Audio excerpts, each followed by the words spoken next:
Hey there, everybody. Welcome to Let's Talk About It with Yogi Hamm. I'm Yogi Hamm, and this is my garage, formerly known as Slammin' Ham Studios. There was a church protested against that name, and we thought we was gonna fight it, but then they said, "How's they gonna look in newspapers? You try to fight us?" They pulled dirty tactics. I wasn't surprised. But Slam Ham Studio, you know what? I'm gonna call it that anyway. Yeah, I don't care. That court order ain't out yet. So I'm gonna Slam Ham Studio. That's where we're at. Okay, so it's cold. You know what it is out there? I got this thing. I bought this because I was 90% Viking, and this was advertised as a Viking cloak. And I bought it as a joke. It was like $29. And I said, it's a joke. But I got it, and I wore it a few times, and everybody's laughing, and I'm like, yeah, look at that. I put that big old hood on there, like that, and it sticks well. It's big old honking hood. You get lost in there. People laugh at it, but I noticed something. It's the warmest damn coat I ever damn had. I ain't even kidding. And see, it got these little fake bone loop fasteners. And it's only got two. It needed one down there below, and then it needed one up here right by where the hood starts. And it would have been a damn perfect ass damn coat. It's warm. Right now, it's -2 out there right now. -2 damn degree. And in here, I don't think it hit 40. It's at 39. It didn't hit 40. But I could be in here all night in this coat. The only thing cold's my nose and my hands. And I got my different shoes on tonight. I got my thin tennis shoes, so my feet's a little cold. But I'm sure y'all was really wanting to hear about that, wasn't you? Sorry about that. Got off on the roll. You should have gone with me. Look, got my hand warmer. Got my handy dandy hand warmer. Yeah, handy hand warmer. That's what they should call it. That'd have been fun. Give me one of them, and then you say it. I ain't gonna try to get it. I won't get it second time. Oh, and then about it being cold, I saw a damn comment, and I read it so they couldn't put it in the damn list when they make me read them. So here this guy's, you can't, if you complain about cold and you say you're a Viking, everybody know you ain't a Viking. I am 9% Viking. I done told you that. It's tested and everything. I got documents in the house, framed over the fireplace, right next to my axe and my Highlander sword. So, but he said, you know what? Vikings got cold. Just because these Vikings didn't mean they could run around in their boxer briefs all year and go out there and I was gonna take a bath, but I got down here and the river froze. They got cold. That's why they wore big old furs, grew big old damn beards, grew their hair long so that ice water wouldn't drop down the back of their neck into their shirt. Yeah. And that's why they wore cloaks with big old hoods on them and fur boots and, stuff like that, because they got cold. And look what happened when they croaked. What do? They tell you, when I croak, put me on that boat over there, send the boat out in the middle of the lake or about in the ocean, shoot them flaming arrows, burn that boat while I'm on it, and let me be warm for a minute. Just because you're Viking don't mean you just go, yeah, it's 2 degrees, but I don't care. I'm Viking. That don't happen just because you damn all them percentage Viking. They still get cold, so I'm done with that guy. Let's get to the story. What we doing? Ooh, haunted story. All right, here we go. This one. Oh, yeah, I found this one because I was looking up. I'm going to do a series of suggestions for lonely songs. Some that's got lonely in the title and some that's just about being lonely. And I'm going to do 3 volumes of it. So I was looking for all them songs. And all of a sudden I found this ghost story called Lonesome Louie.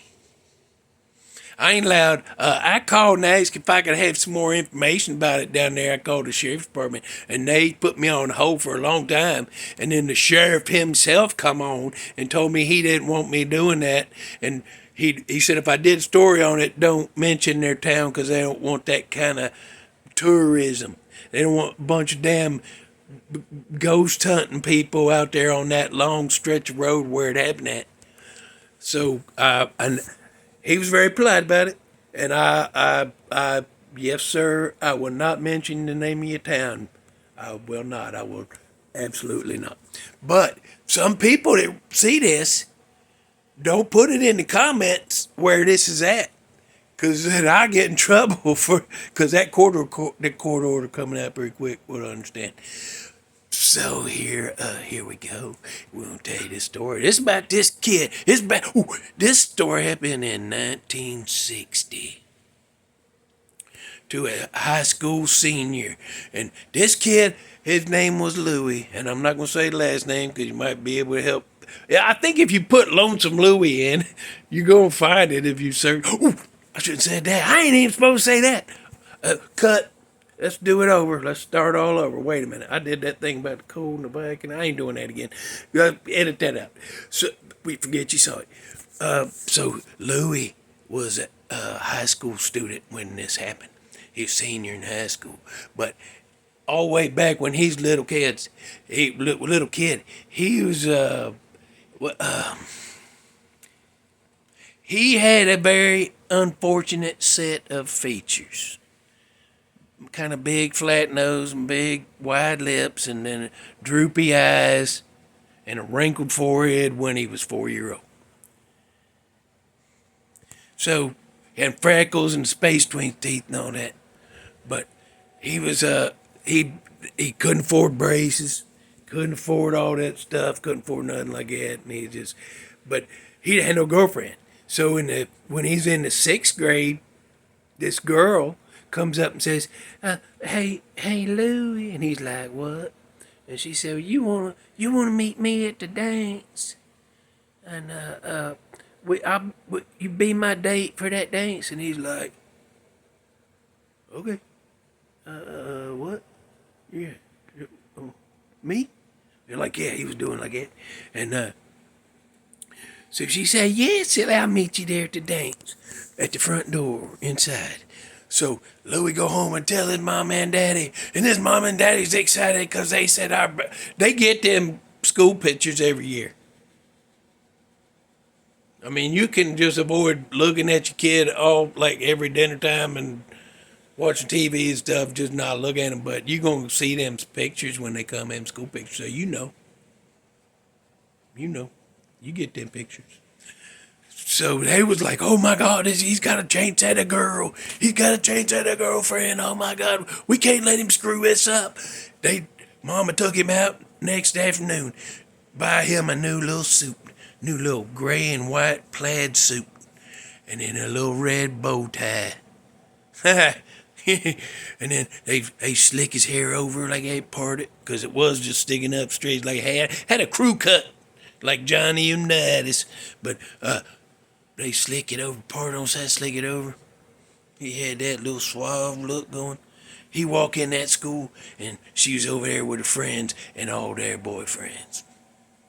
Yeah, she did. Yeah, joke. He walked in, they saw him, and they all started pointing and laughing. Look at Lonesome Louie, like that. And he ran out of there. But the problem was, you didn't have cell phones back then. And he wasn't getting picked up till 9 o'clock. So he just had to go out there and find him a quiet place, sit down, cry. So he just figured he's gonna be alone all his life. So here come his senior year. Still never had a girlfriend. Man, that year, a song had come out the year before that, called Dream Lover by who? Bobby Darin. Yeah. And they said that's his favorite song. His friends said that's his favorite song because he said that's what he needs. If he didn't want to be alone his whole life, he's going to need a dream lover. like that, and he'd sing that song all the time. And then he'd had it whenever it was on the radio. He'd turn it up real loud and roll his windows down, and sing it and stuff. So this his senior year, this new girl moved to town, real pretty. She had pretty long curly hair, and he was in love. And he's like started helping her. I'll help you get to class. Where's your next one? Oh, I got B2. I don't know if she's talking like that. I gotta go to B2. Oh, I know where that's at. Come on. And he would walk her to class, and then he'd run real quick to get to his class. And then when his class was over, he'd run back down there and walk her to her next one, show her where her locker was and all that. And then he'd run to his class. And then that first weekend, he said, hey, Luann. And she said, what? I don't know if she's talking like that. And he said, I can get the car this Saturday afternoon. If I could come get you and show you around town, show you where everything is, show you where all the cool hangouts are, and show you where everybody live and where everybody, where everybody parents work and stuff like that. And she was like, okay. And he went home, told his mom and daddy, oh my God, he's got another chain set of girlfriend. We can't let him screw it up. And because they'd been still getting them school pictures since the last thing happened.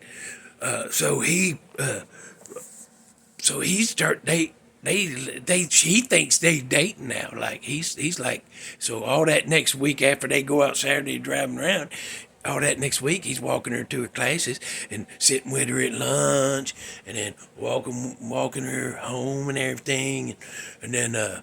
So he thinks they dating. Well, next thing you know, the big star football damn quarterback, Mr. I am God's gift to the damn world, he spots that new girl. Well, who is that? Like, oh, that's that new girl, Luann. And he started putting that charm on her, boy. Next thing you know, they dating. They're out on a date. Louie drives up to the burger joint, and he sees him again, and he walks up, and he's like, what's going on?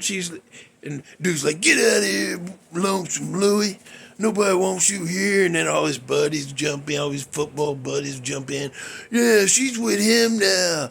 You think she was going to be with you? Ugly guy? Like, yeah. And he jumped in his car, took off flying out there, boy. He took off down.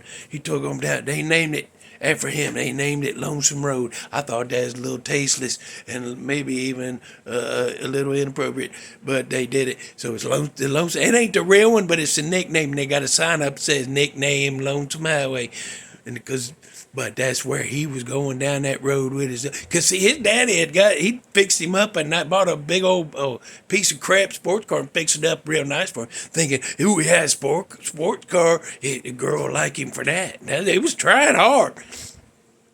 But he was flying down that road, flying down Lonesome Highway, just woods on both sides most of the time, but every now and then there'd just be a big field out there, just in the middle. Woods, field, woods, field, like that. When you're driving, and he lost control somehow, and he rolled that thing, tore that car up, and he croaked.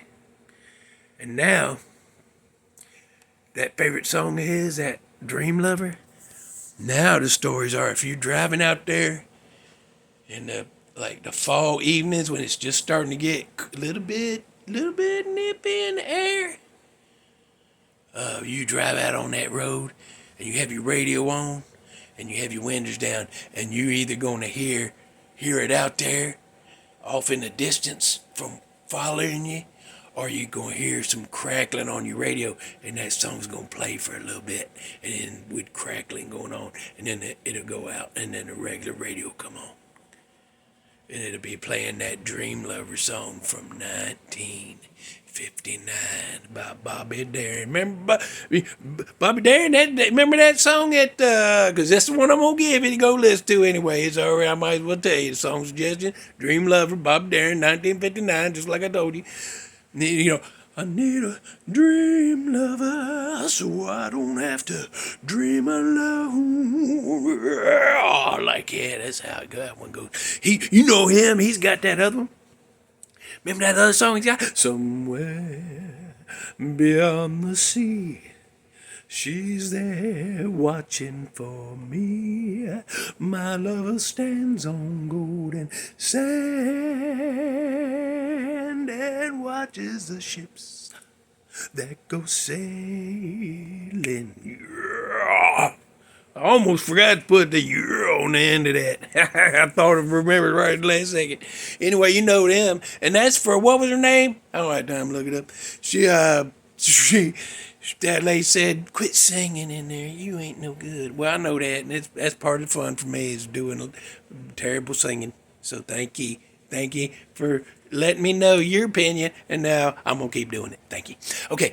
Anyway, go listen to that song. If you want to look up, there's probably more. You can find out more about Lonesome Louie if you look it up. There's that court order again. I ain't supposed to tell where it's from.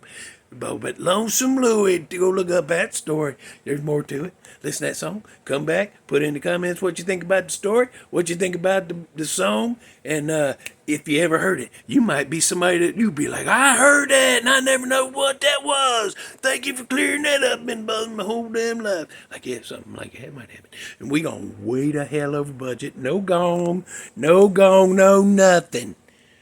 Every time I tell you, give me a gong sometimes so I know which time to shut it down. I should have known you was going to do that. You know what? Comment if you want to. If not, I'll see you in the next one. Blah, blah, blah, something, whatever. Bye. Comment, bye.